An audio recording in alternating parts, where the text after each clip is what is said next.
What's up? What's up? What's happening? It's yours truly, Javon Freeman, back with another one. I got a video here from Sebastian Ingus. I think that's how you say his last name. I apologize if I didn't say it right. Um, but as you can see, how to build a life you're meant to live. Well, let's see what his perspective is on that, and then we'll give our own take. Well, I'll give my own take, and then it'll be left for you to decide. I have three sons, and the goal originally was if I cash out of my meat suit unexpectedly, which I don't think is going to happen, but if I did, how do I build a life's manual that they could refer to? And so that was kind of my orientation. And then it was a process of my own journey here in this particular lifetime. And then what I spend most of my time coaching around. I've more or less been a coach most of my life. I certainly came in as a teacher, and that's really my reason for being here. It's like, okay, well, what is the most of the message? What is most of the people that I work with struggling with? And ultimately, it came down to identity. I have a degree in biblical study. I'm a third generation pastor's kid, for better or for worse, and so I had a lot of framing to the Bible early in life, and that gave me a lot of grounding that allowed me to kind of see how the avatars over the years have showed up, including Jesus. And before he started his ministry, the big question was, the big test was around identity. And I really believe most of what people struggle with here is tied to identity. If we simply remembered who we really are, everything would change. And the struggle, the adventure, the unfolding is really tied to that process of awakening to the remembering of who we are.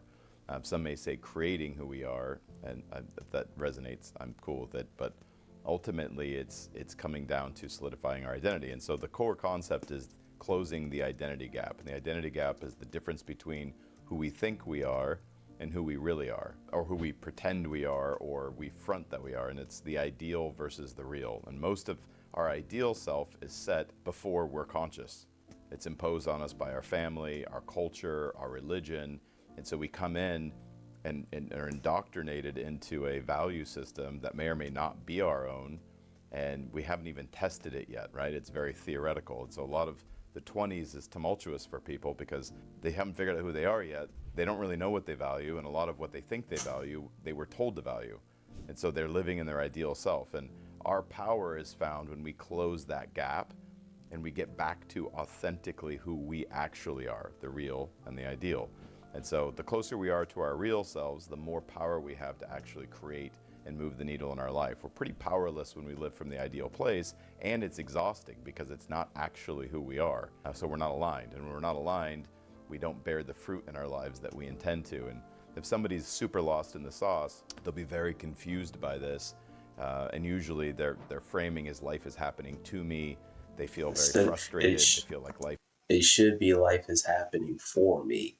Instead of asking why me, you should say why not me. He's talking that talk. We gonna let him finish. Isn't fair. They haven't recognized yet they're not living their true authentic self. And that's most of our world, especially in Western society. We're pretty lost in fronting an identity that isn't truly us. Yeah, no, he is absolutely right. And I'm gonna tell you right now, the closest things to get you to being authentically you is discipline, morals, principles, integrity, and then consistency. Life is going to test you on all of these pillars, time and time again. Even no matter how minute it is, if you truly believe that you are who you say you are, you're not going to stand for any of these to be chipped at. And if it does get chipped, you're going to do everything you can to fill in the chips and make it anew. And then stand on it and make it stronger. It's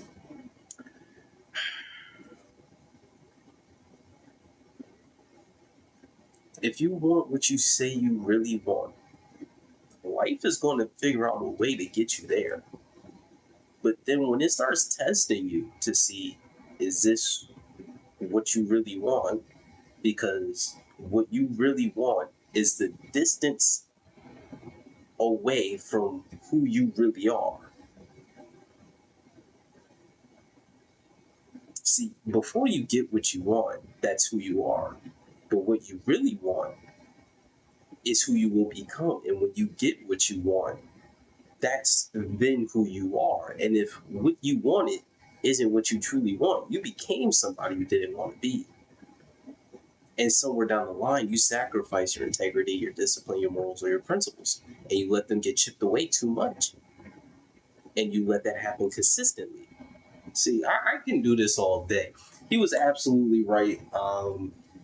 Let me know what you think down in the comment section below. Give me a like, give me a share, hit the notification bell, and even hit the dislike. Like I always say, they're anonymous. It's just more feedback for me, and I appreciate that. Um, Anything else? Add the Instagram page at b.o.n.experience. And ciao.